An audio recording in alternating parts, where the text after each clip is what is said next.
Next, you will learn about a group of inspiring CSU faculty members doing just that, dreaming big and taking action to close campus equity gaps and light the path to graduation for more students.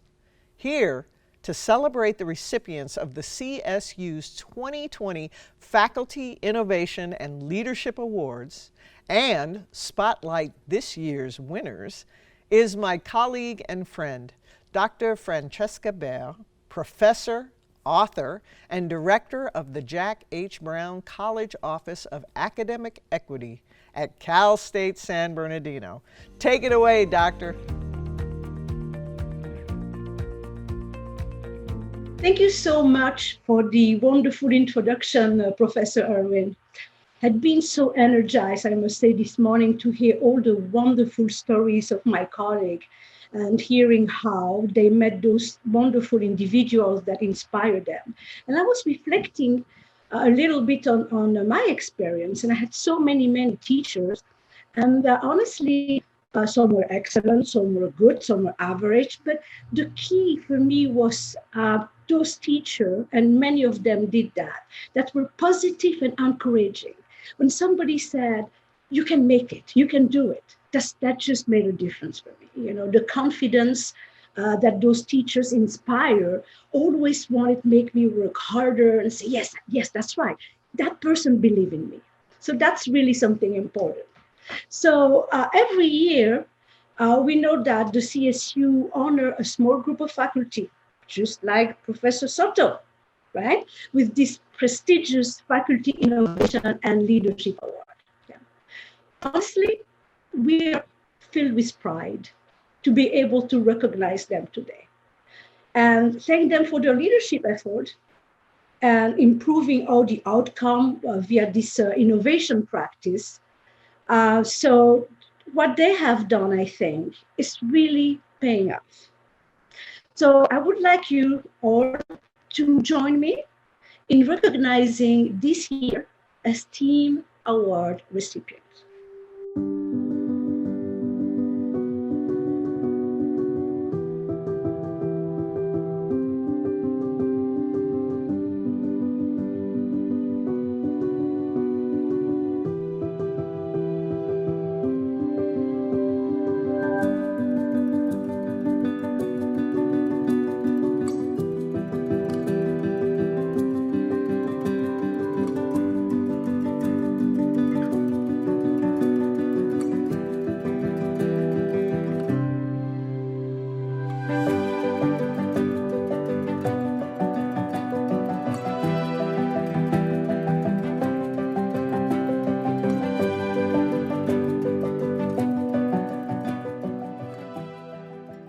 Congratulations to all of you.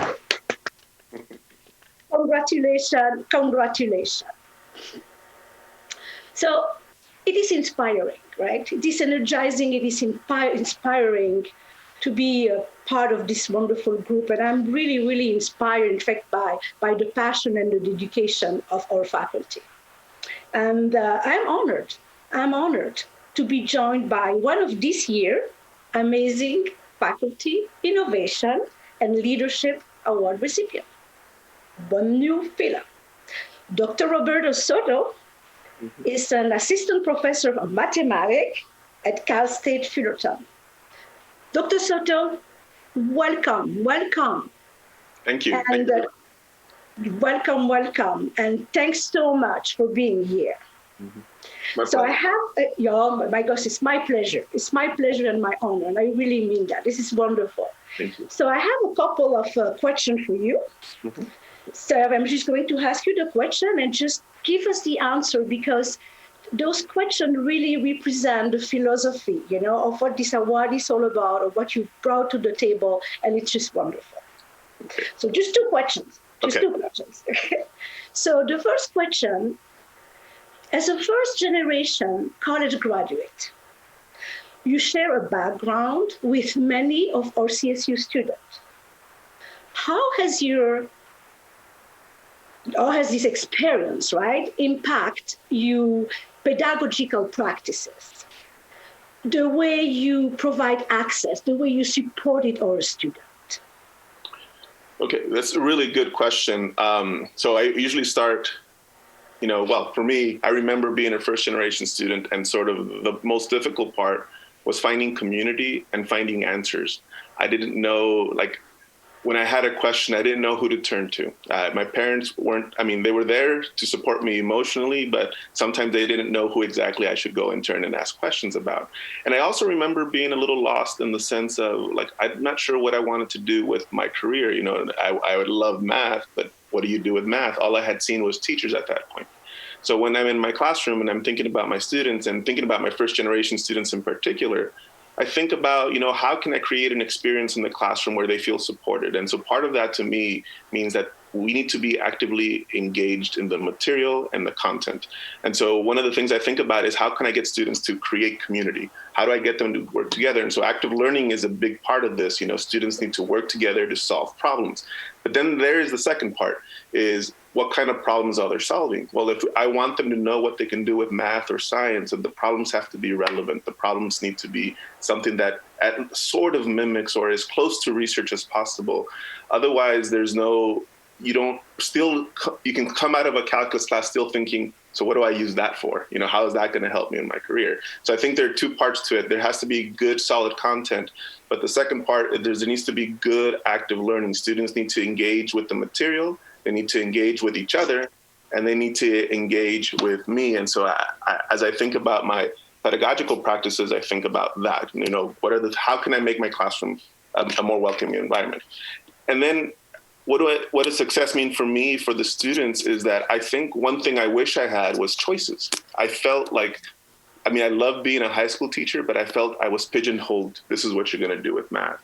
So as I think about my students and what does it mean for them to be successful, I think what it means to me is that they have, choices when they're finished, that they can do what they want to do and not feel like they only have one career choice at the end of their journey with us. And so those are the things I think about as a former first generation student myself, and in hopes of supporting our students as they go on to success.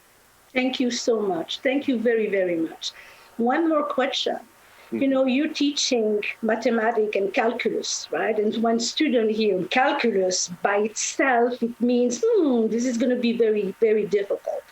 So you have developed some very robust faculty professional development workshop, right? Right. That in fact have been working very well in producing very good outcome. So what is the secret sauce or the secret recipe? What can you tell others, right, to help others, in fact, being as successful as you have been, especially as they teach mathematics? Okay.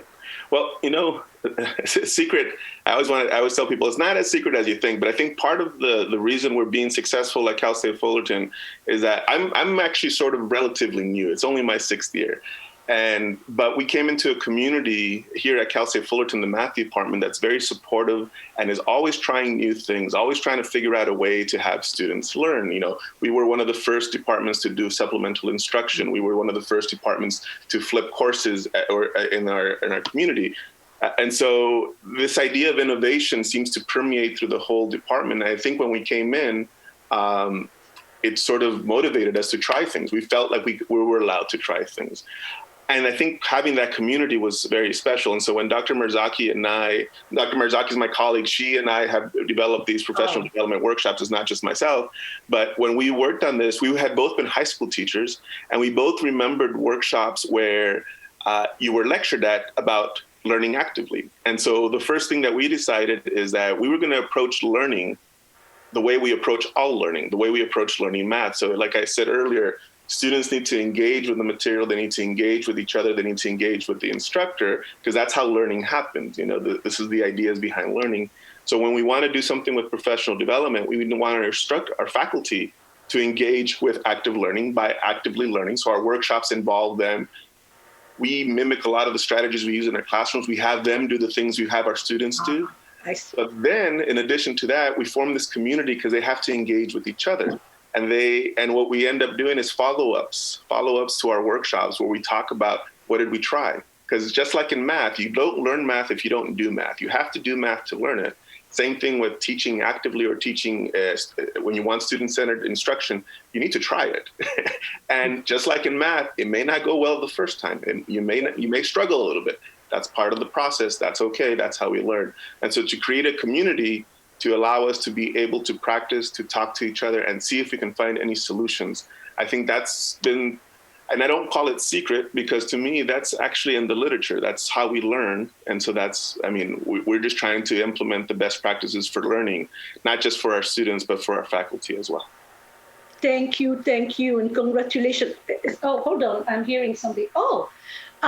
We have a special guest that is joining our conversation.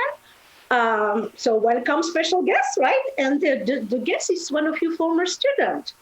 And that guest is also, a current graduate student in mathematics. Surprise. In Emory University. So can you guess? I think you can, right? Robert. Welcome, Roberto Hernandez. Welcome, Roberto. Thank you for joining us in honoring Dr. Soto. Yeah, thank you for inviting me. Good. So, Dr. Hernandez, would you, not yet, but close to, right? Yes, definitely. So, Roberto Hernandez, will you just say a couple of words about you professor?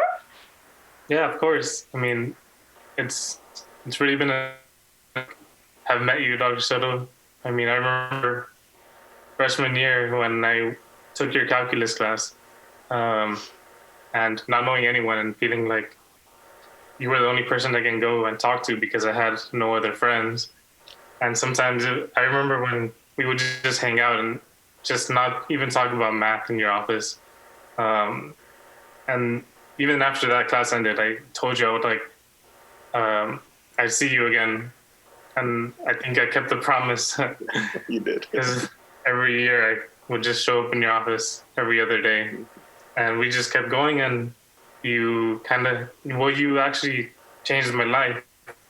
You helped me get to where I am here, and it's not just me. There's a large collection of people who you've helped just like I have, and I just wanted to say how grateful I am and how grateful all of us are that you came into our life and made such a big difference. Thank you. Yeah, I feel so lucky to have had you, Roberto, Robert, and all the rest of your classmates. It was an honor for me to teach you all. I think you represent what's really great about teaching at Cal State Fullerton, at any of the Cal States, just the students that want to learn, students that want to know. And I mean, you were a hard worker from the beginning, and so were your peers. So thank you again. It was an honor to be your professor. So thanks. You're going to make me cry. That's actually what I thought was going to happen to me, but I you always said that the math was gonna make me cry one day, and it hasn't yet. But I think it's like the emotions shared with the people you connect with the most that kind of get me closer there. Thank you, Roberto. Well, thank you so much, Dr. Soto, and thank you very, very much, Roberto. Yeah. There is across the 23 campuses countless stories, right, about professor and student that have been inspired, that we have lead to success. So it really made me very, very happy to just be able to talk with both of you. And hopefully we are going to continue to just inspire and energize, right, our student and our colleague. So thank you again. And Professor Irwin, wasn't this a fantastic conversation? That was fun.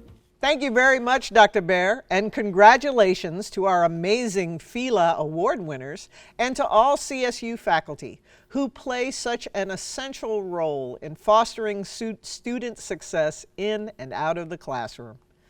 It's obvious from his surprise guest that Dr. Soto has forged a great connection with his students, taking the time to know them and help them build not only math skills, but confidence